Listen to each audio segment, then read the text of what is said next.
everyone, and welcome to a new episode of Constructive Criticism. I'm your host, Spencer, and I'm joined by some special guests today. I know you guys were hoping for Seth Manfield and John Stern, but instead, you get the Trey McLaren. Hey, everybody. And Small Mite. What's up, everybody? I'm glad to be here. You know, when Jon and Seth couldn't come, I think it was obvious, Spencer, the next two best Magic players, and then Michael Hinderocker works for WotC, so you couldn't get him. And then Kling was busy, and then I think Casey had something going on, so we're here. We got there. Moving on up. Yeah. Top 12. We're happy to exist on the list. So for those who don't know, Mason and Trey are the host of another podcast on the network called the Even Odds Podcast. So in the spirit of hashtag always promoting, why don't you promote Even Odds really quick, Mason Clark? Sure. So Even Odds Podcast is a podcast focused at people on the PPTQ and RPTQ grind, which rest in peace. Now it just means the PTQ grind, which I'm sure we'll get more information about here in a week.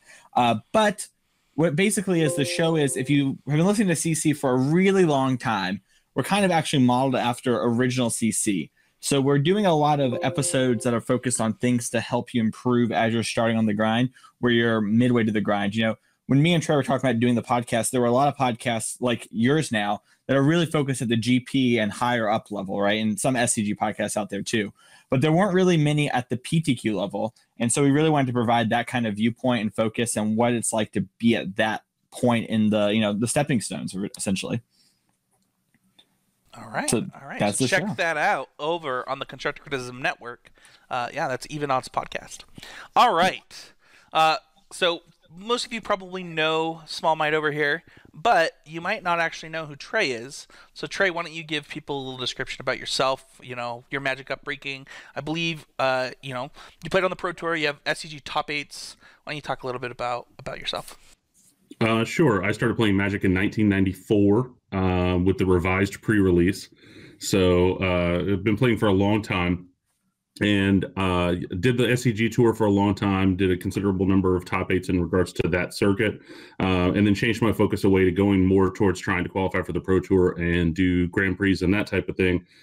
Did qualify for Pro Tour Aether Revolt and was able to compete in Dublin 2.5 years ago at this point. I don't really know what the time period was, and did that. I've done content creation in the past when I was doing the SCG circle. I wrote some articles for Star City at that time and have been excited to be getting back in now to doing content with Mason, and glad to be here on the network. Awesome. So, who else is glad you're on our network is our sponsor to Oasis Games. You can check them out at mtgoasis.com. You can get 15% off of your first order by using the code CCMTG at checkout. And you can get 4% off of every order by using the code Would That Be Good. We know that over, Goblin Char Bargains, they drive a hard bargain over on Even Odds. But we've stuck with Oasis since episode 13 of Constructive Criticism, and it's because we really believe in them. We believe they offer amazing product. It's funny. They really do. I use it a lot. I was actually going to say, Mason, why don't you pimp our sponsor for a minute? Yeah, sure. So, if you're new to the show, you might not recognize you from like a year ago, but I used to be on Constructive Criticism behind the scenes, and I would guest host whenever Spencer couldn't fill in. And I got some of the sponsorship from there, and really, I think the only time I couldn't find a card from them was when Goblin Lore blew up that one weekend. But every other time, if I needed any random card or my Semblance Anvils or anything crazy like that, I would just go to Oasis and they'd have it in stock. And normally for like a very good deal, especially during the price hikes. So like Goblin Lores, they had them at a cheaper price. So if I got there quicker, I would have got this deal. But the Oasis Games has it all, and the discount code really does pay for itself. Before I even was on the show and I was a listener, I bought my Scapeshift deck, almost all of it from them, and between the two codes I saved like $50 or something like that, which is a huge amount of money. And when you're buying a big modern deck, like the codes really add up. So yeah, we love Oasis Games, so check them out. You can also support the show directly by going to patreon.com/ccmtg. So no question of the week this week from our patrons, but if you are a patron, you get access to that. So check that out at patreon.com/ccmtg. But just a reminder to everybody, this is kind of your last reminder.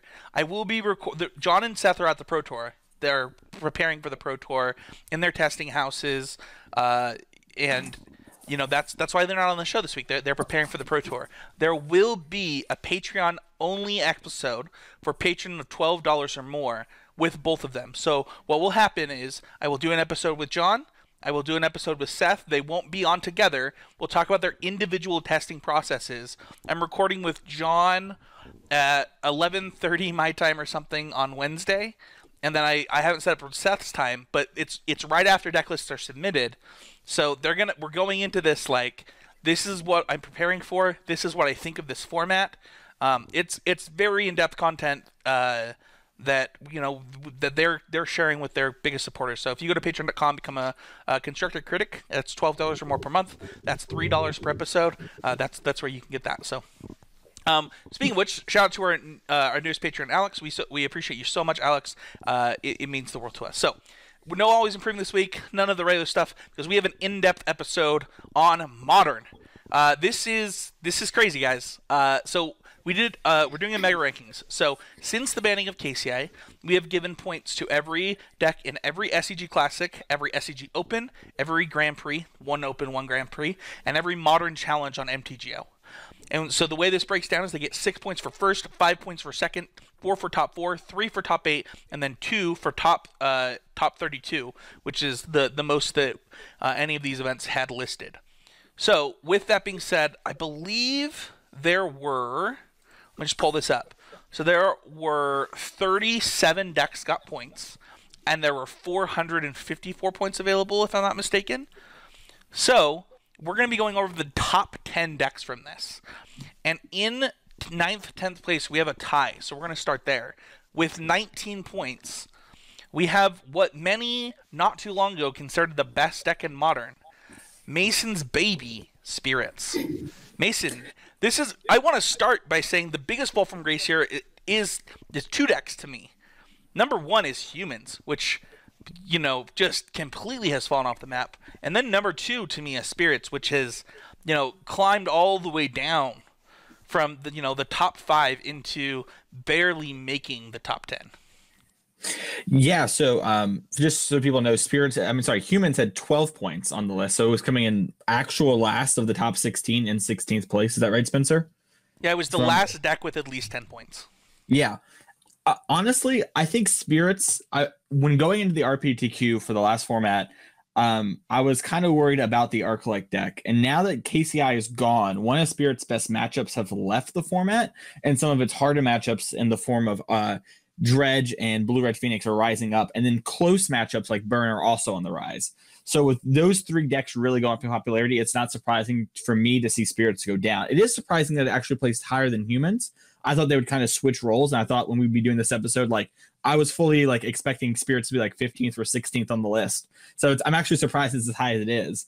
But that deck just really needs uninteractive metas, I think, to really shine and excel, and just not where we're at currently. I do think that Sprits is preying on some of the other, some of the big mana decks that people are also playing, though. So, while you look at some of the decks that do well later in this, big mana for a lot of those decks, people think have close to 50-50, if not good matchups against a few of them.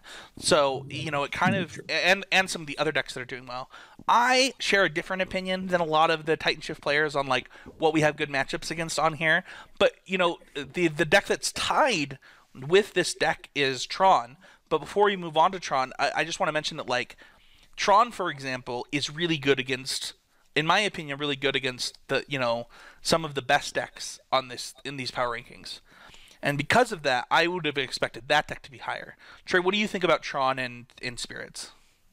Well, one of the things with Sprits is versus Sprits versus Humans is that with Phoenix being one of the top performing decks, Sprits at least can fight in the air. Right, Humans has, other than Mantis Rider, not a lot really going on to do combat at that phase and be in that place. And that Sprits, while it still suffers from getting everything bounced from Thing in the Ice and everything else, if they're on more of a Phoenix-centric draw, at least it can compete in combat. It can do something, as opposed to Humans, which is more of a ground pounder.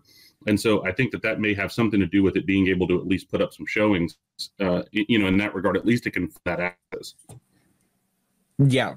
100%. Also, to mention on Tron just for a second, it's interesting. John Stern won the what they called the MCQ. The MCQ, yeah, sorry, the MCQ last weekend at GP Toronto, I believe was the place. It's hard to know without coverage, but oh my gosh, there was text coverage. I know that John was there. And he won that. So it was actually surprising once again to see Tron so low, because in my mind I was like, oh, that makes a lot of sense. Like, I know he picked between the 3 decks he had, but I liked his reasoning behind Tron. I figured other people might get there. But yeah, it's interesting to see Tron be this low. It does, like, kind of like you said, prey on some of the better matchups, including our number 1 spot, which I don't want to spoil. So, you know, I guess we'll move on. I just want to say this about this coverage thing, because I was going to tweet it, but I'll just say it on the podcast. If the number of people that complained about the lack of video coverage watched video coverage, they wouldn't have gotten rid of video coverage.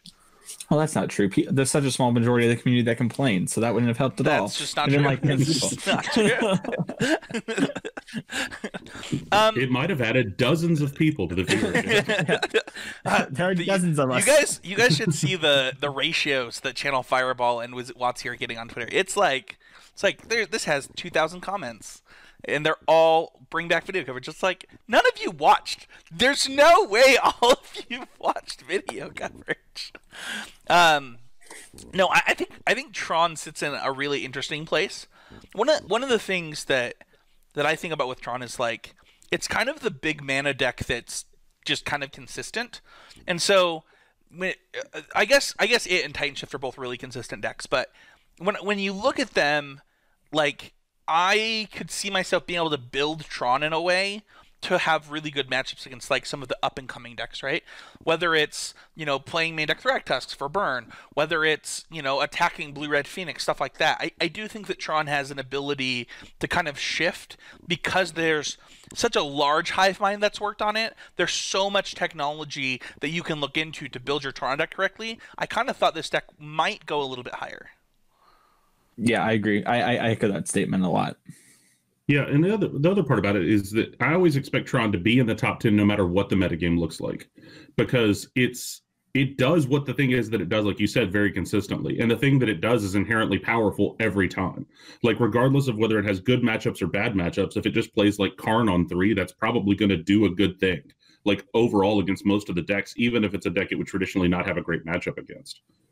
Yeah, that's true. It's hard to have two, like, it's the old joke, right? It's like hard to have too hard of a matchup when you go turn 3 Tron turn 3 Tron Karn minus, right? Like, that can win a lot of games. So yeah, and that doesn't happen every game, but it just means that you're going to have a fairly consistent win percentage performance with Tron, just because, like, the thing it does is more powerful than the thing that a lot of other decks do, regardless of what matchup it's against. So, yeah, we also have a tie in 7th and 8th place with just 1 point more than our 9th and 10th place decks. And these are my favorite 2 decks in Modern. We have Blue-White Control, and we have Titanshift. But I want to start with Blue-White Control, and I want to talk about the 4th place deck when we talk about this. Because for a lot of people, they're like, oh, so, like, I guess we're combining Jeskai Control and Blue-White Control. Actually, I did not. They both did. So if I had combined them, they actually would have been the 2nd place deck. Jeskai Control came in in 4th place with 28 points. And I can't decide if this makes me wrong about the control decks or not at this point. So I don't know. Like, I don't know which is correct. LSV's telling me that Jeskai Control is good. Every match I've ever played with Jeskai Control felt horrible. And I find that when I play Jeskai Control, it just completely depends on how good Electrolyze is. And to me, if I want to play an Electrolyze deck with Snapcaster Mage, I would just rather play Team or Scapeshift. So it's hard for me to ever get behind Jeskai Control, because I usually find that Anger of the Gods is better than Supreme Verdict. I usually find that Scapeshift is a better win condition than, especially now that I have Jace the Mind Sculptor in both decks, like, Scapeshift is a better win condition than Teferi. Like, I don't know. I'm going to say this. I think I am wrong about Jeskai Control. And I don't know where I'm getting it wrong. Because this deck consistently does well. And players consistently do well with it. And it could be that, like, oh, it's Modern, like, you play the deck that you know. But it wouldn't be that hard for those same players to do well with Blue-White Control. Yeah, for sure. So you go, Trey. Well, I think that it comes down to, like, I think that one of the key points that you're talking about there is the difference between being proactive and reactive, right? You're talking about scape shift being better win condition, these other things. It's because you're putting your opponent to the test every time. And that the Jeskai control deck, while it's in a smaller way, does that more, I think, than the blue-white control deck does, because it has more reach, it can burn, it can kill people in a different way than just the blue-white control deck does. Like, the blue-white control deck has to take kind of the same role and the same game plan every time, every game. And the Jeskai control deck can pivot depending on what your draw is or what the game situation is, and can be a more proactive deck overall than the blue-white control deck can. And I think that kind of versatility is the reason that it gets pushed ahead a lot of the times. Yeah, it's really funny that you say that. You're kind of, I think that you and I might have a fundamentally different belief in what Temur Scapeshift does, because while you can play a proactive game with both Jeskai control and Temur, it's funny because one of the decks that wasn't included in this, because I tried to keep all the decks separate, there was a Brain to Light Scapeshift deck that also did well, that's not in these results. And I think a lot of people think of Temur Scapeshift closer to the Brain to Light Scapeshift decks. And to me, when I think of Temur Scapeshift, I just think of a control deck that casts Scapeshift to win sometimes. And that casts Farseek and things like that. And the thing that, like, when I'm really glad that blue, white, and Titanshift are together, because to me, the one of the beautiful things about Titanshift is that it can play the control game in so many matchups. And blue-white control is just the purest control deck Modern has ever seen. We're not talking about like blue-white control from a year and a half ago. Like, this blue-white control deck now is a control deck. Like, you are a Terminus deck. You are you're playing hieroglyphic illuminations. Like, you are not messing around as far as being a control deck. And I wonder where if we were to break down archetypes, right? Big mana, control, aggro/burn, combo. I wonder where different decks would sit, because it actually seems like control decks are making up the largest percentage of points, and then it's aggro decks. But it's really interesting to me that these two decks sit together, and they're still not that far off from some other decks. But I guess my point is kind of close to what Trey's saying, though, is maybe the proactiveness that I like in Temur Scapeshift is the thing that people like in Jeskai. Exactly. That's what I was going to say, yeah. Also, just to comment on what you said, like if you broke down the archetypes, I can't remember exactly if it was second and third or third and fourth, but when KCI got banned, they showed some of the win percentages, and Jeskai and Blue-White, I think it was either second and third or third and fourth highest win percentages, behind KCI. Blue-White had, it was top eights. So Blue-White had the second most top eights, and then Jeskai Control had the fourth most top eights. That's what it was. Okay, I knew it was something weird between that. Yeah, so it's pretty clear that these decks are at least reasonable, and I'm a meme. I like to meme. It's fun to make fun of you're playing these Jeskai decks and you're playing these blue-white decks and make fun of them, make fun of coverage and all that kind of stuff. But at the end of the day, Modern's either a turn 4 format or a turn 14 format, right? It kind of goes between those two, and the Jeskai control deck, and to a lesser extent, I think the blue-white control deck, in the current format at least, they make the games go towards that turn 14, and they're really good when the games go that long. And I think that's kind of why they're succeeding. I think, kind of like what you two kind of got to there with the Jeskai being more proactive than blue-white. I think that's the reason why, you nailed it on the head there. That's what they like about that deck over blue-white. And I also think it lets them win more games, because they can be like, oh, Lord, I got to do something. Bolt, snap, bolt you, attack. Oh, thank goodness, Cryptic, kill you. You know what I mean? So that's kind of my opinion on Jeskai. I think the deck is good. I like to make fun of it, but it's a good deck. What's interesting is that blue-white control and Jeskai control make up the exact same percentage on MTG Goldfish right now. They're both at 2.28%. And it's funny because for months there, blue-white control was the best deck in Modern, right? Mm-hmm. And I don't know that the format has changed in a way that blue-white control can't attack, but it could have changed in a way that more favors Jeskai control, if that makes sense. I'm willing to just say I'm wrong about this, and when I'm playing these decks, this is better. But even if we look at the second place list from the Baltimore Classic, this list is almost identical to one that I've played. I actually think this I might have played this exact 60. I haven't looked at the sideboard yet, but I might have actually just played this exact 60 before. And Yeah. And that says a lot to me about like how good blue-eye control is. That its cards, right, the core of its deck, right, Jace the Mind Sculptor, Teferi, instant speed draw spells in the form of often hieroglyphic illuminations, depending on the number that you're playing, and then some interactive spells is really good still. And also Search for Azcanta is still kind of the bee's knees. I haven't looked yet if Jeskai control is adopted that yet, and we'll talk about that when we get there, but. Yeah, I think blue-eye control is here to stay, and I agree with the Wizards when like people are like, we don't really want to unban Stoneforge Mystic when blue-eye control was like at one time like was the best deck in Modern 3 months ago. Like that's not really within our wheelhouse right now, guys. I agree with them on that. Yeah, I don't think we should unban Stoneforge Mystic in the foreseeable future. I think the control decks are pretty good right now, and I also think like it's kind of like what you said there for a second. Like blue-eye control decks are the same 60 they were like 3 or 4 months ago when you were playing them, right? And it could just be that like we don't have the information on Modern right now. Like the format's changed and Standard's so cool. We're looking at that, and people are like, I don't know, I've been playing this, and there could just be a configuration of blue-eye that's like, oh wait, this solves the problems, because blue-eye has a lot of the answers to the problem. So yeah, and there hasn't been anything that's jumped out of the recent sets to be like, oh, that should definitely be. No, it's like something that gets added in. Exactly. It's like so one of the things that's not in our top 10. We have Jund that came in 11th with 18 points, right? And if I had combined it with the green-black mid-range deck, it actually would have made the top 10. And it's funny because like we have the Rock making up multiple top 8s at a Grand Prix recently, and Jund just still crushing the SCG circuit. Like Assassin's Trophy did in fact impact Modern in a real way. Like it actually did make an impact. I mean, these green-black rock-black decks are playing up to three of them. But that's not towards the mid-range decks and not like the control decks. Yeah, 2-minute instant speed vindicates good. Who knew? Yeah. Jen was saying it made Tron a winnable match. Like it was a favorable matchup. Like they were happy to play against Tron before, they rest in peace WotC life.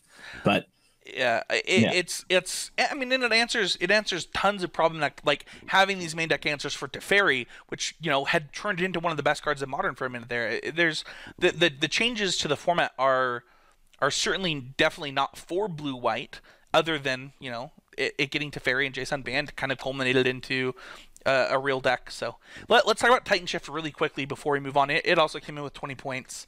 I have a sleeved up Titanshift deck right in front of me. How far off do you think this deck list is from the deck list the top 8'd? How many cards? Like 3.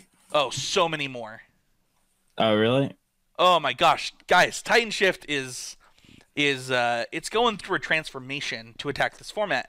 It's playing Flame Slashers now to attack the thing in the ices. It's playing. There are versions that are playing Courser of Krufix again. So it's funny. A couple GP Vegases ago, when I was playing this deck, I had some 2 of sleeved up, and they were this card, Wood Elves, and Course of Krufix, and trying to decide between them. And I kind of just looked at the results back then, and I was like, all right, so I've been playing Course of Krufix for a long time now in my Volakut decks. And the reason for that is kind of what I said, is that for a long time, Volakut was a control deck. But people had started to move Titanshift towards more of a kind of this combo-y all-in deck, right? And I just said, you know what? I'm going to trust the Hive Mind, and it served me well for a long time. But I think that Titanshift, if we're looking at deck lists, is trying to kind of be in the middle right now. It's playing main deck Anger of the Gods and Sweltering Suns again. It has a split to try and attack the humans decks. It's playing main deck Flame Slash, more removal than ever. It's playing Courser of Krufix. Like, this deck is turning back into the kind of the grindier version of the deck from, I think, 2 years ago now. And as somebody who plays a ton of this deck, this just makes me want to splash white again, Mason. You gotta slash that white. Yeah, I legitimately think that, like, if we're going to go a more controlling route with the deck, playing Nahiri, playing Rest in Peace, playing Leyline of Sanctity makes a lot of sense for this deck. I really like the idea of Leyline of Sanctity. Burn's doing pretty well right now in Modern. And that's like a good card to have in there, and it's also good against a couple other matchups in the format. I could totally be talked into playing a white splash in Titanshift right now. It's very interesting. Yeah, I had a chance to play a modern 2K this weekend, and that's what I was gonna bring. I was actually gonna skip the standard one. I was gonna go back to my old favorite Naus Escape Shift, and fortunately I have to go to Vegas, so you know. Oh, how unlucky! But yeah, Jeez, I think pour one out. I think if we look, I'll pour one out for you there, buddy. I think if we look at Scape Shifts right now, I think it's going more towards the controlling version again, rather than the kind of all-in combo versions that we'd seen recently. Yeah, it makes a lot of sense to me too. With like what the decks, like I'm looking at over here, the decks that are doing well, and Courser like buys you time against all those decks and gives you time to like bridge the gap to get to your powerful end game. And it makes sense. I haven't been paying that much attention. I've been playing a different Titan deck, so I haven't been on top of the Titanshift. So I didn't realize it had changed a whole bunch. I saw that Through the Breach was doing really well recently, but there were no breach lists in the power rankings. Oh, really? None of the. I thought I saw Becky retweet someone who won like a classic or something, or did well in a classic with it Through the Breach, but I could be mistaken. It also could have been before the banning. It's time is an illusion of the mind. If so you do want to know what's doing well in those decks, Becky's definitely a good person to be following. Any thoughts on the shift in Titanshift, the Courser prefix coming back, the main deck Flame Slash, stuff like that, Trey? I mean, I think the stuff makes sense. I mean, you've got to with the KCI leaving, right, then there's a lot more creatures and things that are going on. And so being able to combat that stuff more directly seems to make sense, as opposed to having to be as linear as possible in order to try to race that kind of a setup. Yeah. It makes me wonder, like, is it time to go all the way back in? You know, I haven't given up yet, fam. I still got my Chandra sleeved up. Like, I love Chandra. I wanna be like a green-red control, but in the right matchups, just be like ramp, kill you. So, I mean, this is my baby. This is something I think about way too much. So we could probably move on. But I agree with what Trey's saying. I think that it was funny because somebody was like, it was my old roommate Gavin, who I used to play tons of Magic with, was like, they're playing Courser again, and like, it's funny because like my last Modern tournament, I finally sleeved up my Acid Mosses, and I like had fallen in love with that card and was like, oh yeah, like this is the future. This is the future of this deck, and like the format already shifted again. So it's funny that people are like Modern doesn't change, and it's like apparently it does because people are playing Courser prefix again. I will say before we move on, I think Flame Slash makes a lot of sense for this deck. I think that when I tested the matchup, I got into a conversation with Becky on Twitter about this, and I was like, I found that I was losing like pretty close to 100% of the games on the draw versus this deck against the Phoenix deck. And she talked about, we're playing 3 main deck relics. The lists that are doing the top of the GP didn't have any relics in the main deck, but I would continue with the main deck relics and things like that. And it's interesting to just kind of see like people trying to figure out the way to build this deck to attack the meta, which kind of speaks to me as once again that these Titanshift decks are more of control decks than they are proactive decks like people think. I think that they adjust with the format because you're controlling the deck through different means. So. For sure. I also think that goes to say like why Modern's so good, right? Is that like you can play this green-red, put all your lands in play deck, right? And it's like, no, actually it's a control deck, and we play a bunch of sweet one-ofs that change the matchup completely. Lol. They're not one-ofs, but you know what I mean? We're like, yeah. like we switch a couple spots here, a couple spots there, and like it completely changes the way everything plays out. All right. So, all right. So we're up to one. Spencer wrong about one thing so far, and that was I think I'm probably wrong about blue-white. We're gonna go to Spencer's just definitely wrong about number 2. This is. I'm just gonna say. I'm so excited to see your opinion on this. I literally am so confused. Oh, you don't understand why Grixis Whir is number 6 on the rankings? I do not understand. So coming in at number 6, we have Whir at 21 points, and I can combine Grixis and Blue Red for what it's worth. Sure. What is happening? Well, so they can go and look through their deck, and they can get an artifact and put it into play. They can put in Snaring Bridge and play. Yeah, I understand whatever one is good for whatever deck they're playing against. And they basically... It's like the only deck that gets to play pre-sideboarded, right? Like, it plays all of these cards that would otherwise be sideboard cards for everything else, and then it can go and get them in the matchups where it matters. And so you just get, like, free hoser wins in, like, weird situations that you wouldn't otherwise be able to have anything going on. because you just like, well, I have this hate card that makes your deck not good, and good luck. And it has a really effective thing where, like, when you're doing that in game ones, especially when your opponent can't interact with it, then it can be effective. Again, I don't particularly like these decks, but that is a thing. I can see the path of like how it gets to the point that they're winning on a consistent basis. But this is like a lot of winning. And also, I think most of these decks are actually playing green right now too, Mason. I think, yeah, to get Ancient Stirrings. Yeah, they're basically 4-color war decks. Yeah, so they get these. All right, so hold on. I want to say I am a firm believer that Chalice of the Void is a good card, and here's the thing: is to me this just seems like the next flavor of Eldrazi Tron. Oh wow, that's a disrespect to the War deck. Eldrazi Tron's like here. I actually agree. I think this is a significantly better deck than Eldrazi Tron, like substantially better. But I agree with that statement. But like,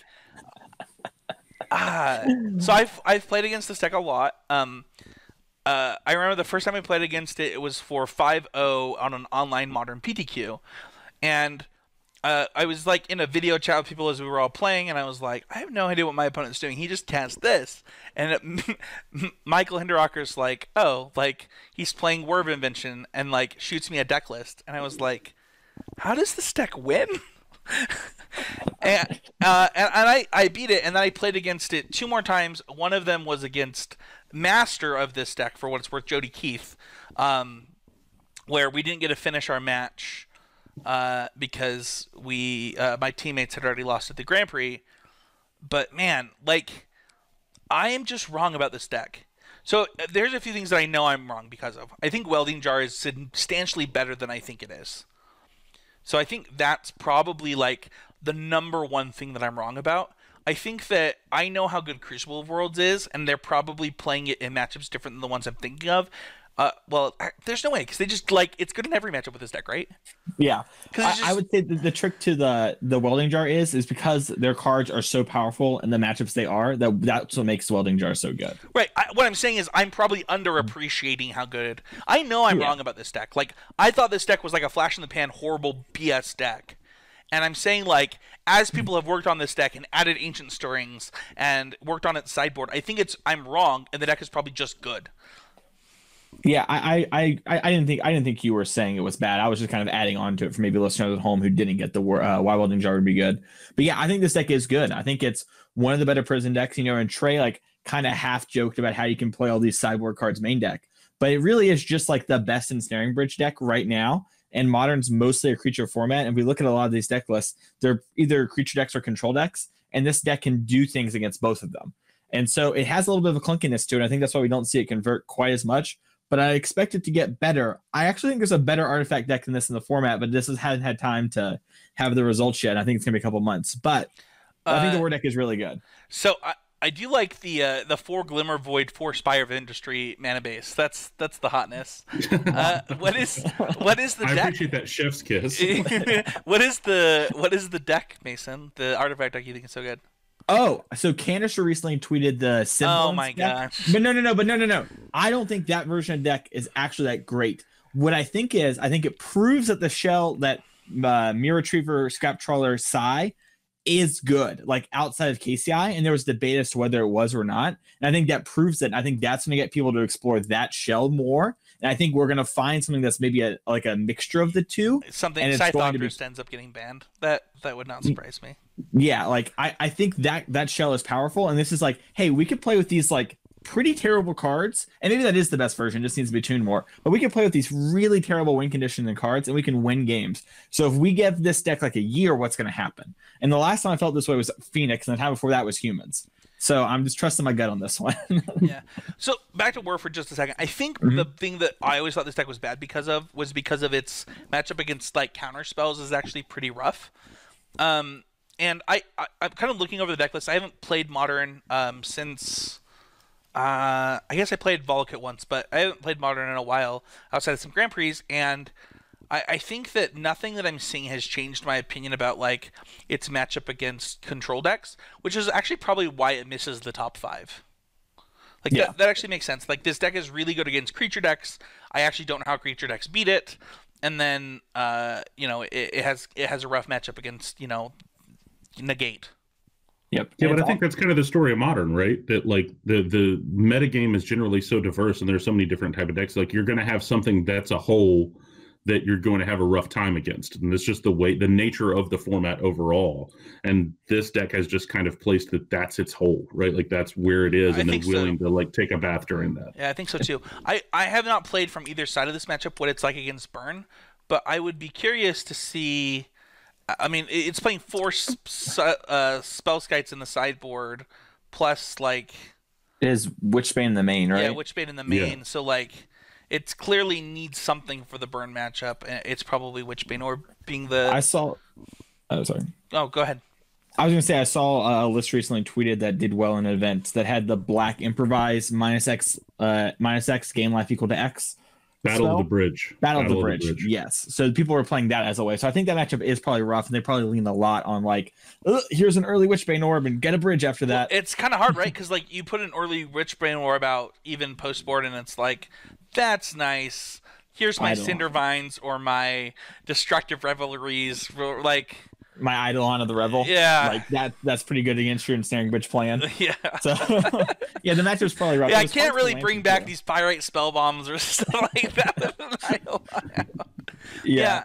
So I mean it has some kind of what Trey said. Like it's better in the format when it's trying to attack like kind of different decks. My understanding is it has a very good humans matchup, and that was part of its rise to popularity. Yeah, it's a good human. And I've played against it with spirits before, and it was hard there too. And I had Spellqueller, so I can imagine humans is miserable. Yeah, And I think it's just like you said. I think it's any creature decks overall, right? Just like whatever it is that's trying to win through combat's going to have a hard time. Yeah. One of the things that is harder about Modern since we started doing this podcast is, I played so much Magic when this podcast started, and I even played a ton of Modern. I played a ton of Legacy. I played a ton of Vintage. The thing about Modern is it's gotten like Legacy size. Like 37 decks got points. And honestly, there's not 30 of them were probably viable. Like Ad Nauseam is on this list, right? Like that's a deck that I thought was like Garbo 3 years ago. And now I'm like, no, that can just win a GP. Like I'm quite sure it could just win a GP. And Fate As Foretold was on this list, and that's a deck that's like coming back. Living End was making a comeback, like, and we've seen those decks top 8 Grand Prix and stuff before. So Modern definitely has gotten to the place where I'm just not going to be able to play every deck, and it probably means I have to go into research mode a little bit more when we're doing these episodes. Let's talk about the top 5. We're finally there. You have Grixis Shadow coming in at 24 points. I got into like this huge debate with a player. It knocked me out of top 8 my last tournament when I was playing Titanshift, and it was really fun. I was like, yeah, this is like by far my worst matchup in Modern.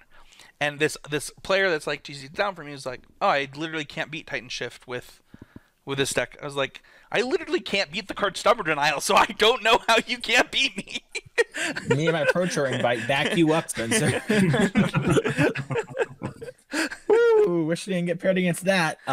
Yeah, I think that matchup's pretty hard. Fast Clock plus Disruption is normally good against combo deck on turn 5. Well, I think like it's funny because I think Grixis Shadow is good against all the big mana decks. I think it's good against Amulet. I think it's good against Tron. I think it's good against. It's funny because like Tron players say that they have a good matchup versus it, but like I just watch people get dumpstered. I don't know. Yeah, well, some people. Sorry. Do Tron players ever say they have a bad matchup against something? Like, I've never seen Tron players be like, man, I just can't beat this. They're like, we're favored against everything. That's actually how I feel about other Volakut players. I'm just like, we don't have a good matchup against that, man. Like, it's a bad matchup. I've been told by Twitter that Grixis Shadow has no good matchups, yet it just won the most recent Grand Prix. So I'm confused as to what the truth is. Dude, people say that about decks. So Grixis Shadow, I would assume it's like actually the only good creature deck I could against Whir for what it's worth. Like it is like, it's funny because I was a Jund player for a very long time. I like my first PTQ top 8 ever was with Jund. My third PTQ top 8 ever was with Jund. Like Modern was my format when it first happened. I have played many, many, many Modern tournaments with mid-range decks for a long time, and you could not convince me to play Jund over Shadow right now. Like, I just think that it does everything that you would want in those style of decks, and also gets probably one of the best cards in Modern in the form of Stubborn Denial. Like, Stubborn Denial is actually broken. Right, but it's like fundamentally a Delver deck, right? Like, that's like structurally what it's similar to, in the sense that just plays a threat and then defend that threat, and through discard and disruption and counter spells just gets it across the finish line. It also helps that all of the threats are like 1-mana 5/5s or bigger. Yeah, it's funny because like when I play the deck, it more reminds me of Jund than it does of Delver. I played a lot of both decks. But I think that it is kind of a mash between the two. It's like taking the fundamentals of a Jund deck and applying a tempo game plan to them. And I think that's why it for so long was so hard to beat for people. This is like, do I attack this as a mid-range deck or do I attack this as a Delver deck? And it's like, you can try either way.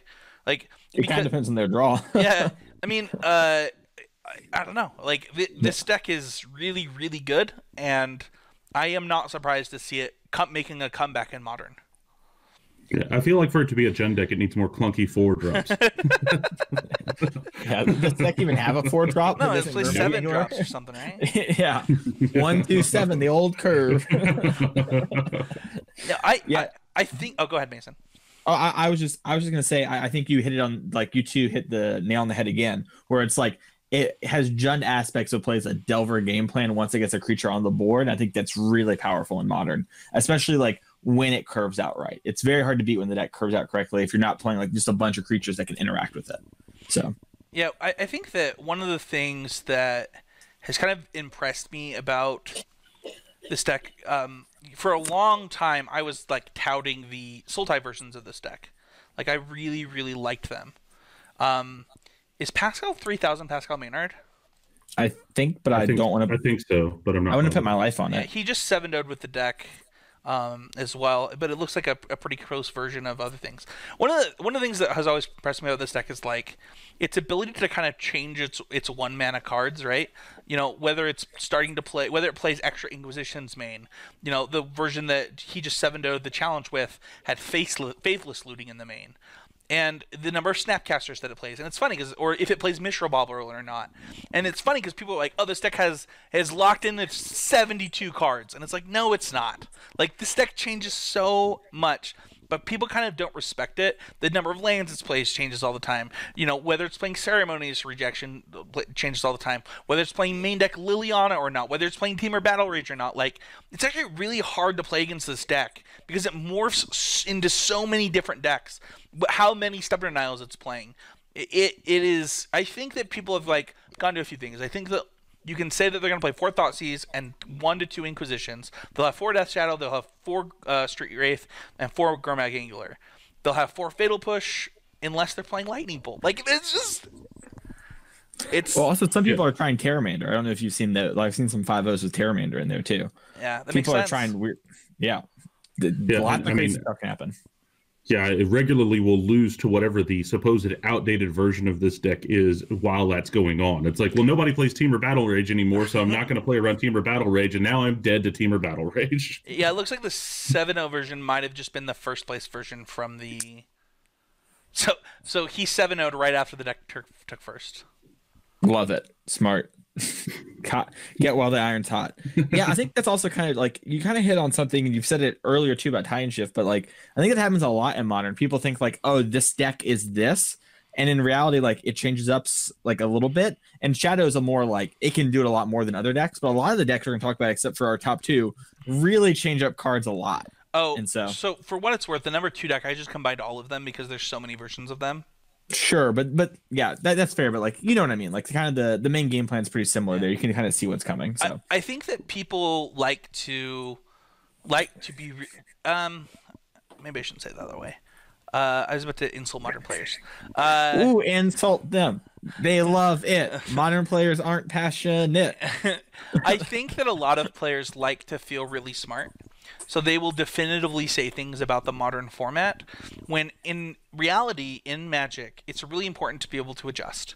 And the players that start to succeed are the players that are doing that, right? The people that are like, okay, maybe we should bring back Mishra's Bauble if we're doing X or Y. Maybe we should make our deck this level of speed faster for this matchup. And kind of understanding when that's correct with a deck like Grixis Shadow, I think is really important. Yeah, and it's another key piece of it too that I think people overlook a lot, is that it doesn't always mean that you have to innovate in some new way that's never been done. Sometimes it's right to go back to an older version of the deck or an older strategy in relation to the deck because it's the right time for that thing to happen. And that, people get so concerned oftentimes of like shoving new cards in a deck because they're like, well, we're going to do something different. And it's like, well, it might be right like to go back to Team Battle Rage, or like with when you were talking about Titanshift, like go back to Courser, like going back to some of those older technologies when they cycle back up again as it being an appropriate time for that, for the same reasons that they were a good idea the first time, is oftentimes a good way to quote unquote innovate for whatever the deck is at the time. Exactly, and that's why Amulet Titan is the best deck in the format with no bad matchups, because every weekend it's a different 75, it seems. I can never stay on top of it. They just change the deck every single weekend. Primeval Titan is my enemy, and I will never play with it. All right, well, there you go. Oh, that's just a strong stance. Yeah. It's like in my top 2 favorite cards of all time. Yeah, I'm versus it forever. It's like a losing battle. Hey, you don't have to tell me. I have the results to show that that's a losing battle. All right, I know. We all pick which ditch we die in, and that's mine. How many Ink Bomb Nexus have killed you? Oh, boy. Anyway, let's go on to number 4. We kind of already said what it was, but it is, in fact, Jeskai control. And as I suspected, these decks have adopted the search for Azcanta plan. So they have also adopted. Man, they planted so many good blue-white control cards in the last couple of years, and then also Unbanned Chase. Yeah, it's making it really hard for me to complain that they don't print good spells, only good creatures, when all of these standard spells are in all of these eternal format decks. There's just Teferi and Search for Azcanta. I mean, we're talking. Hieroglyphic Illuminations was in standard like a week ago. Like, what is happening? Yeah, but old players, we like to complain about the standard spells, but they keep getting better, and it's a problem. I want the complaint equity. Trey, you're a writer, so I'm going to help you out here. You don't need to add adjectives like old. You can just say players like to complain, and it saves you time on the screen. So you might want to take that one for your like next movie. Yeah, sure. I actually really like decks like Jeskai Control and Blue White right now, and there's a really specific reason that I like it. So I think that Blue Eye Control and Jeskai have an ability to like find their one-ofs really easily. So like card like Timely Reinforcements just gains a ton of equity, just really easy to find it. Once you do, it swings the matchup by a substantial margin. You have tons of removal for their creatures like Eidolon and Snapcaster Mage, regardless of the version that you're playing, whether you're playing Lightning Bolt, whether you're playing Path to Exile. If you're playing Jeskai, they're playing 4 of both of them right now. Just really dumpstering on those creature decks. And but at the same time, I believe the best sideboard card in all of Magic, even though people use it wrong all the time, like so much, unless you're playing against Tom Ross, is Surgical Extraction. I knew it! Like, that card is so freaking good. And the Snapcaster Surgical Plan just, like, decimates some strategies in Modern. And that was probably, one of the coolest things that you can be doing in Modern is just that plan. So. Yeah, but so all of these control decks, like any of the white-based decks, like they just get access to all of the best sideboard cards. Like if you want to beat out certain decks, like you can get total hosers against their whole deck. Like you can get Stony Silence, you can get Rest in Peace, you can get some of these cards that are actual great cards against these other decks that some of the other decks don't have access to. So I think it is a thing that like makes the control decks stay viable is because they have access to actual hate cards. Yeah, I want to go back to another thing that I was wrong about. Kind of looking at these Jeskai lists, other than like so Seth Manfield, he had done well with the Jeskai list that he got from Brad Nelson that he kind of talked about on the podcast. And one of the things that he talked about was how good Electrolyze was at that point. And kind of looking through a lot of these lists, they're not playing that many electrolyzes right now. Yeah, I thought it was interesting when you said you think it lives and dies by electrolyze, because I have friends that really like electrolyze in the deck, and I'm always like not impressed with it. I feel like I never kill anything with it. Well, I think Seth and Brad were playing 3. Well, Seth and Brad are masters, so if they're playing it, ship it to me. But it's funny because it looks like a lot of these lists are just playing 1 right now, and that surprises. I would have a hard time believing that. I have to test it before I say anything. Like I have a hard time with Jeskai. I don't know why, but I think I'm wrong about it. I think there's something to it. Go ahead. I have a question. Do you think it's just cards that deal damage to target player? Because last week on Constructed Criticism, you talked about how you can't play a mono red deck, right? You're having all these problems there. Maybe just deal damage to target player that isn't from Valakut is just like foreign. Is that the problem? Did we get to the crux? I don't think so, because like I really love Counterburn. It's like one of my favorite decks of all time. All right, it was worth a shot. Like, it's like one of my favorite guilds. But is it? Something can be your favorite, and you can have a problem with it. No, I don't think it's that. I think the problem is like a lot of times you start executing your Counterburn plan with this deck, and then like you don't actually have enough burn to execute it, and then you have. So here's the thing. Here, the real crux of the problem is, I was helping a patron test the other week, and we were talking about Celestial Colonnade. He's like, should I cut it? I've never activated it. And I said, I've also never really activated it. But it's because by the time you're going to win, they concede before you can activate it. And the problem with Jeskai is you have to activate it. Like, they're going to make you activate it. And a lot of... Go ahead. I was going to say, I think LSV and Ben Stark cut their Colonnades from their Jeskai control decks. They did. It's because, like... it's like the most. It's crazy. Well, Blue Eye Control plays 4 of them, dude. And it was funny. I think it was before the Grand Prix, the modern team Grand Prix that I was playing with Matt and Michael. Like, how many times have you activated your Colonnade? And I was like, once. They're like, oh, like, did you win that game? I was like, yeah, they conceded when I activated it. I don't know. And the thing is, though, is that a lot of the things that I like about Blue Eye Control have been adopted into these Jeskai decks. So maybe Lightning Helix is the truth, and I just need to get on board with it. I like Lightning Helix against a lot of the matchups, or specifically one matchup we're going to talk about in a second, but some of the other ones we talked about here and some of the lower ones. Maybe just need to go in open heart, open mind, Jeskai, and just play an event. Yeah. Play 3 electrolyzes like your co-host, Seth Manfield, and, see how it goes. I'm really proud of you right now, Nathan. And you also get to play Anger of the Gods, which is an advantage you have over the blue-white decks, because Anger of the Gods, real good. Sure. Yeah, like you said earlier, right? Like Anger of the Gods is better than you found some of the other board wipes. So, and they do play that on the sideboard a lot of the time. So, boom. Yeah, I'm clearly wrong. Like, this deck is doing really, really well. So I'm absolutely willing to I got a lot of MTGO credit lying around, like a lot. Maybe I'll go. I'm sure this deck costs like $12 on MTGO right now. So maybe I'll go pick it up. Weird flex, but okay. Yeah. Weird flex and weird dagger on MTGO. I can't go after commentary and coverage, but I'll say this before we move on. I think you're not the only one, Spencer. I like to joke about it too, but I think a lot of people don't give these control decks credit. And like you said, if you just put control as an archetype, it's like, I think 3rd on this list. Well, it's funny because if you had put blue, like everyone was saying Blue Eye Control was the best deck like 3 months ago, or maybe a little bit longer than that. Yeah, probably 4 or 5. Yeah. So but people just like to rag on it, right? And I kind of goes to like with a half joke I made earlier, where it's turn 4, turn 14.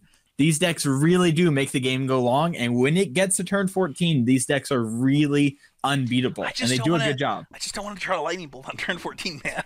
Like I just don't want that. You've maneuvered the game masterfully to the point where that's lethal. See, that's the trick. Yeah. There you go. I think that like there are a few things that I'll kind of jump back in with. One, EE seems sweet. So like getting to play EE, I actually like. Oh man, I can't believe I'm about to say this. This is another thing that I could be wrong about, but maybe I do like the idea of guys missing draft post board if I'm playing Jeskai. Right? Crazy. That sounds hot. I like the sound of that. Yeah. I also like to call these decks never lunch. Yeah, they never get lunch. Yeah. I don't believe that. I see Jonathan Ross walking around the SCG hall a lot, very quickly. He wins quick and loses quick. That I can respect. So, all right, number 3, we have coming in with 37 points. We have With a Blue Red Phoenix. So I'm gonna say this. Another thing I'm probably wrong about. I don't understand why people are playing Young Pyromancer in this deck. I legitimately don't get it. well, if you're a patron of $5 or more of Even Odds Podcast, we did a whole episode about this literally 2 days ago. You did a Patreon-only episode about Young Pyromancer in this deck? We did Arclight Phoenix, and we talked about Young Pyromancer for maybe 3 or 4 minutes of the 25-minute episode, so it takes up a significant chunk of it. But we were talking about how like there's so many different things you need to try, and it's just not like it's the one that at least takes a second, right? Because it's like your game plan is cast a lot of spells. People are like right? posting like, I believe this list is 100% correct, and it has one Young Pyromancer, and I'm like, that can't be true. Like, I love the idea that one Young Pyromancer is right. Like that makes no sense to me. I just want to state one Young Pyromancer might be right, and we might look like an idiot in a year, but at this moment, I love the idea that it is just someone's out there like one Young Pyromancer is the perfect number. If anyone ever tells you that anything in Magic with absolute certainty, they are absolutely wrong. Guaranteed. Oh, yeah, don't let a certain host of the First Strike podcast hear you say that. What's up, misplaced? So what I was going to say is I really like these decks. I think they're really cool, and there's so many different things you can do. And I think, like I talked about it earlier with the artifact deck, and I still think it's true of this deck. Like that shell is really good. And I think we can splash colors. I think there are different things you can do. And I think there are so many cards to explore that we won't know what is even close to the best for another 6 months. Just that let's like the way to which things change and move. You know what's go ahead. It's a thing that Mason and I talked about before on the other episode was that because the core is so good and because it does the thing that it does so consistently and it will win games just by doing that, it actually makes it difficult to determine what those other spots should be. Because you just most of the time don't need them when you're winning, right? And so then it's like, okay, are these accomplishing anything? I've seen Pyromancer Ascension, we've seen Young Pyromancer, we've seen, Crackling Drake, and it's like, okay, are these things actually contributing to me winning in any games, or am I just doing the other thing that's so powerful that those slots like don't matter half the time? I think that Cale Thompson's list is just 100% correct because that way he can surgical extraction his ineffect opponents, which just seems like big game to me. That just makes sense to me. If they don't have pump spells, how do they win? Like that's just math. One of the things that I think is really interesting, like, is this deck actually got more cards. Like, there's a lot of lists playing 4 Terramander, 2 Terramander. Like, people are figuring this out. Also, Crackling Drake seeing Modern play, I just got that card 100% wrong. Like, it was funny because like I like took second at a PPTQ. Shout out to my opponent, by the way. Who just won his RPTQ from that PPTQ. Oh, way to convert. Yeah, good job, bud. Shout out to Justin Sloan. But anyway, like we came on the show the next week. I was like, yeah, I played a PPTQ for fun. I know that I quit PPTQs, but like I wanted to try out this deck. And Crackling Drake is the truth. And now the card's seeing play in Modern. And like I read that card and just like totally was like, yeah, whatever. Like this card's always been bad. It must just be the draw card trigger, dude. Like it's just enough. It's enough to push. Go ahead. I was gonna say, and in Modern, the sidestepping what like the game plan that your opponent tries to do to beat your main game plan just works so perfectly, and it's just so like it's just like right there. It's just enough. And but even then, right? Like maybe you just need to play Terramanders, and you don't need to have this, and you can just kill them before their sideboard cards matter. Yeah, it's so crazy. I saw one list that had 4 Terramanders, no Drakes. There's so much you can do, but I think one of the things that we're learning is Johnston was right, and this is really a thing in the ice deck. Step 1, and then it kind of goes from there. Did we add Mono Red to this, or did Mono Red not get enough points? Was this like Arclight Mono Phoenix? Mono Red is on the list and did not get over 10 points. Okay, I just wasn't sure if we had combined them or not. I wanted to make sure the listeners knew. Okay, I just to take a second on the Arclight Shell, I really like the blue red one.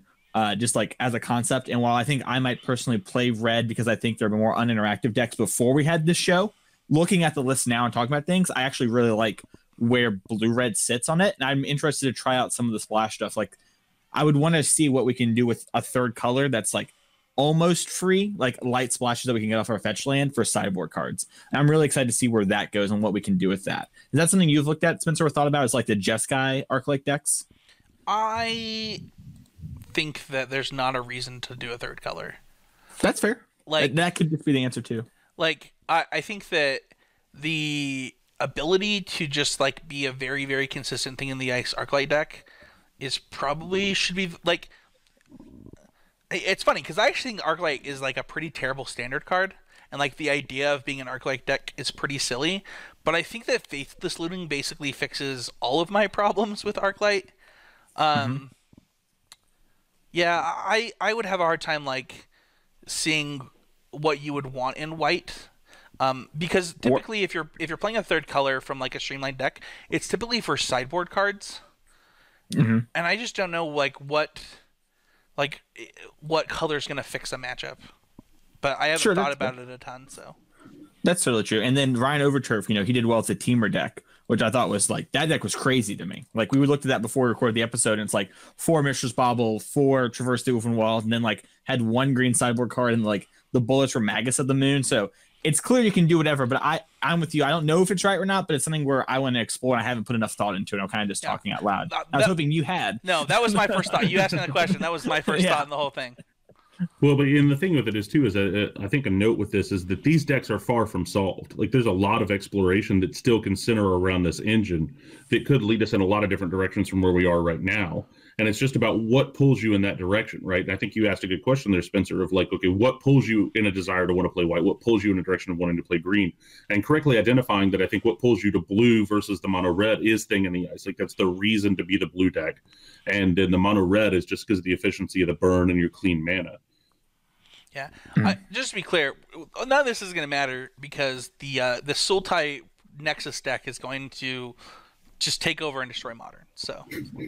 Whoa! There's a Sultai Nexus deck in Modern. Have you not seen this? I have not seen it. Oh, yet. People are crushing with it. That honestly, I was at work today and I was like, I wonder if Wilderness Reclamation is good enough for Modern. Dude, let me give you some highlights. Let me give you some highlights of the Sultai Teachings Reclamation deck. All right. 4 Growth Spiral. Teachings. Yeah. 4 Growth Spiral. Growth Spiral. Yes. I buy it. Okay. I'm a believer. 3 Mystical Teachings. Never lost. 1 Nexus of Fate. 3 Wilderness Reclamation. Love it. 3 Snapcaster Mages. Never heard of it. Keep talking. That's not a standard card. Do you need to know anything else about this deck? Oh, and the fun of Blue Sun Zenith for the sweetness. All right, Saffron Olive. How many Search for Escanta am I playing? None. You don't need. What? That's like my favorite part. Reclamation plus Escanta. That's what's breaking standard. That's what's going to win the Pro Tour in 4 days or 6 days, I guess. But yeah, wow. Okay, I thought, man, that's crazy. Hey, wow, okay, is not a segment on this show. Oh, my bad. But it is if you go to if you go to Even Odds Pod. You don't even know the name of your own podcast. I have dyslexia. That's how that works. That's not how that works. I want to say one thing though about Phoenix before we get off that because we're getting a little derailed. We said it earlier that you like the blue deck because you can find your 1F powerful cards. I like the blue-red deck for that same reason. You can find your Blood Moons when you need them. You can find your counter spells. You can do that kind of stuff, and that's a huge game. So, yeah, just wanted to say that. Like Faithless Looting plus all of the other 1 mana spells is like it's just so good. It's so and the free spells. Yeah. Woof. Insaners. All right. Should we talk about this second to last deck, Spencer? Because I know you're a big fan of this. Yeah, I mean, this is just a deck that I'm wrong about. We have Burn coming in with 47 points. This is a deck that I plan to to probably do a video of me playing the deck quite a bit when I get the chance. I really want to, just kind of figure it out. And yeah, I'm just wrong. I think that the biggest thing about this deck is there's so many ways to build it right now. Whether you're playing Skew of the Critics or not, whether you're playing Bump of the Night with Screw of the Critics, whether you're playing the new 1 mana draw 700 cards. Light up the stage. Like this deck has gotten a lot, and the deck is probably just better than it was before. In addition to just being better than I thought it was. Like I'm just wrong, and I'm willing to admit it. Well, it's one of those things that this deck has always had a really solid core, right? Like for Modern, like it already had all of the pieces to be a viable deck. and then it got new pieces that are a thing that can push it even farther in that direction. And it's crazy to think about, like, oh, now we have so many good 1-mana burn spells. Now we have to evaluate which ones we should be playing, as opposed to just put all of them in there. Yeah, for sure. And it's crazy too, just how like 2 cards change the deck drastically. And it's like what Spencer said too. It's like not all of them are even playing Skewer. So it's not like not all of them are even playing Light Up the Stage. Exactly. Yeah, that was what I was going to get to. It's like 2 new cards get added, completely change the archetype, and it's not like the universal staples. And it's like, wait, what? It's insane. I don't know. I'm not a burn aficionado, but I've heard that this stuff is the truth, and I'm very scared to play against burn at an event if I didn't play the Unbeatable Radiant Fountain in my deck. So well, it's funny because, like, you know, whether you're playing. Do you guys remember when Atarka's command was printed and it was like, this deck is playing main deck Skullcrack now? Like, this deck doesn't even play that card anymore. It was like, that card's broken. The card's busted. Like, that card turned this deck into a real deck, in my opinion. And now it's not even playing it. Like, that's how good this deck is now. So I'm wrong. I'm admitting I'm wrong. And I want you all to know that. Word, I have heard you loud and clear that you think that you are wrong. But I'm never wrong. Yeah. But also, no, I was going to say that you weren't wrong, but I was just going to meme for a second. So. Why play 2-mana burn spells when you can play 1-mana burn spells? That's what I mean. Bump in the night, Skewer the critics. Just do it all. Just do it all. Then your Light Up the Stages are amazing. Yep. And then, like, I don't know. I like Collins Mullins. He's like gone down the route of Bomat Courier a bunch too and tried that out. And I think like that card, that's like another card that's totally reasonable, I think. So there's a lot you can do with the burn shells. And I'm curious what you guys think about this. Do you think burn just is like normally not given enough respect and doesn't get innovated enough because of like the play style and stuff like that? And it takes cards like this to get people to look at it again and be like, oh, wait, there's so much we can do? Or do you really think it is like the power of those cards that we just talked about, the Skewer and Light Up the Stage, it's shifting it that way to get people to look at it? I think the new cards typically increase innovation, but I don't know that it's like necessary. Yeah, I think that's it. I don't know that it's necessarily one or the other, but it's probably a combination of the two. And I definitely agree that burn generally doesn't get enough respect. Like, the deck is complicated. There's a lot of decisions on every turn. Sequencing matters a lot, and it's a thing that I don't think people give enough credence to most of the time.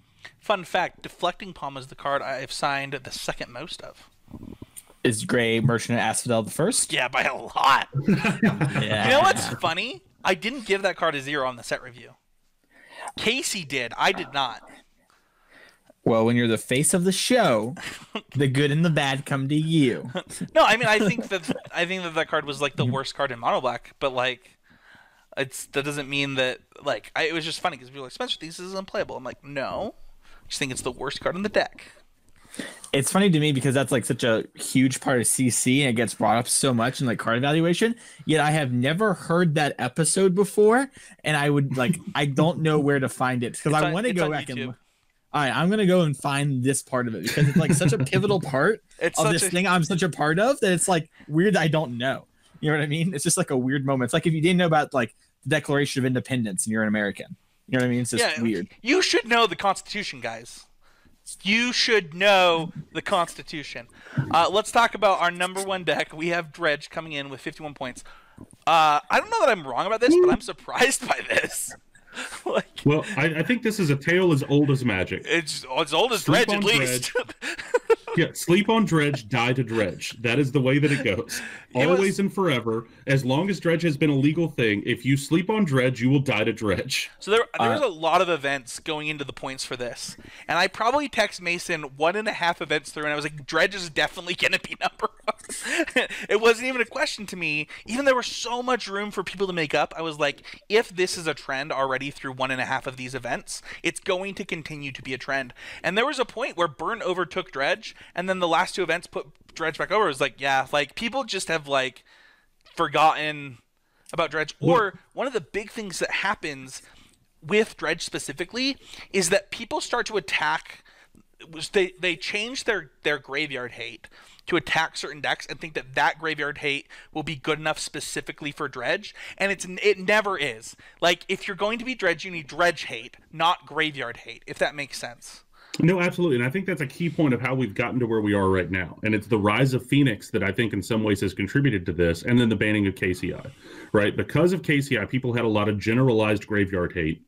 in order to try to deal with that deck. But Phoenix, like Surgical Extraction, is specifically very good against that deck and better than a lot of the generalized graveyard hate, because it removes the ability to be able to just cast Phoenixes in combat and just use them in that way. You just get rid of them. But Surgical is medium against Dredge as compared to like Haymakers like Leyline or Rest in Peace or any of these other kind of cards, and that Surgical is still good against them, but it's not just going to shut the deck down because they have too many redundant pieces that do similar things. For sure. Yeah, I agree with that 100%. And I think another symptom of this too is, like Trey said, KCI was one of the top decks and people had graveyard hate for KCI because you had to do something to try and not lose. And now that that's gone, people are like, thank goodness I can have a 15 card sideboard. I don't have to play my 3 Rest in Peace. And then they're like, all right, I'm going to play this 1 Surgical for Bird and then, miscellaneous decks. I'm going to play these 2 Tireless Trackers to beat, the Gen decks or whatever. And those kind of changes happen. And because of that, and once again, I feel like Dredge, while it's done really well, hasn't been the talk of the town. And those 2 things just kind of lead to Dredge taking over. But luckily, since you're a listener to this podcast, you will come prepared with your Tormont Crypts and you'll be ready. And people not talking about Dredge is certainly a thing Dredge wants to have happen. Like everyone wants Dredge to be on the down low all the time. And, I know I talked about that I qualified for Pro Tour 8th of Revolt. I did that with Dredge. Like that's what I played that season, that entire time. I've played a considerable amount of Dredge. This is a deck that I like a lot, and it performs well when people are not thinking about it or talking about it. So I'm sorry that we're betraying all Dredge players out there right now by bringing it up. Yep. Yeah. And then its worst matchup, Amulet Titan, isn't even in our top 10. So, yeah, that's true. It's true. Aiden really wants to talk about Amulet Titan. I love Amulet Titan, and Dredge is literally a buy. Like, it and Boggles are your easiest matchups by a country mile. Like, it's not funny. It's actually funny. It's one of Volikin's best matchups too, for what it's worth. It's like good for Volikin. But Titanshift is what I beat in the finals of the PPTQ on the path to the Pro Tour with Dredge. Weird really? Flex. Yeah. Oh man, those people were skimping. It just turns out that if you put in 9 power on turn 2, it doesn't really matter what your opponent does. Well, didn't they just No, because he won. You know the outcome. Yeah, they didn't anger the gods. They should have angered or scape shifted the next a turn earlier. Okay. Anyway, really quick, I want to touch on a point that was made earlier. I actually really like Surgical Extraction against Dredge, specifically in Snapcaster decks. So I actually think that's probably the best Dredge hate you can possibly have.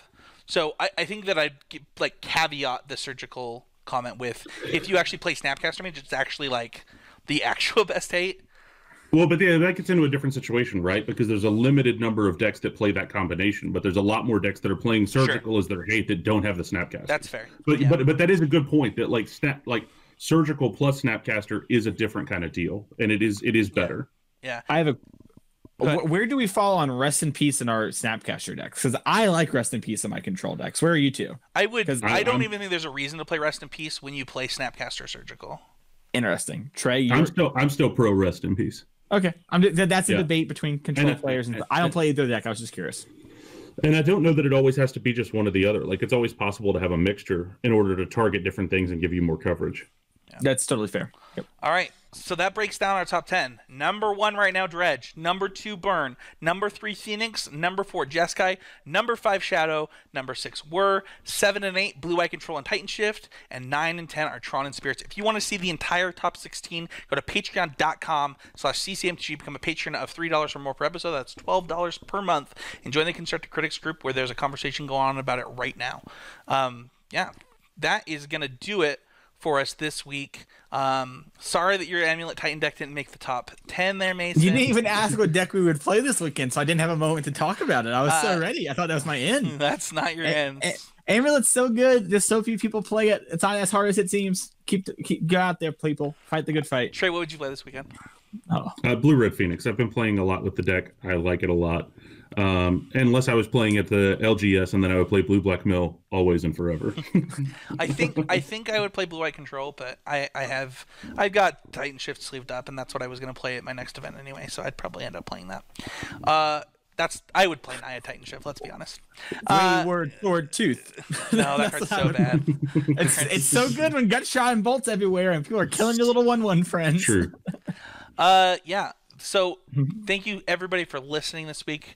Don't forget to check out our sponsor and our Patreon. You can find me at Spencer H. You can find Trey at TreyMC on Twitter. You can find Small Might at Mason E. Clark. You can find them every week on the Even Odds podcast. Thank you so much to these guys for filling in for Seth and John this week. And we'll see you guys all next week with another episode of Constructive Criticism. Thanks for having us.